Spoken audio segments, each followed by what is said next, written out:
صبر سیکھ لیں، اللہ سب جانتا ہے، وہ جانتا ہے آپ کب کن حالاتوں سے گزر رہے ہیں۔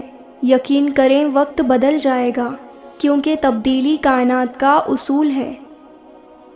حضرت علی رضی اللہ تعالیٰ عنہ نے فرمایا، خواہشیں بادشاہوں کو غلام بنا دیتی ہیں، مگر صبر غلام کو بادشاہ بنا دیتا ہے۔ جس مقام پر تم اللہ سے شکوہ کرتے ہو، وہ مقام دراصل صبر اور شکر کا ہوتا ہے۔ صبر اور نماز سے مدد لیا کرو، بے شک اللہ صبر کرنے والوں کے ساتھ ہے۔ صبر کی حد یہ ہے کہ تقدیر پر کوئی اعتراض نہ ہو۔ زندگی کی کتاب کے سب اوراق ہمارے مطابق نہیں ہوتے۔ اگر کوئی ایسا ورق سامنے آ جائے جس میں راحتیں نہ ہوں تو صبر کر لینا چاہیے۔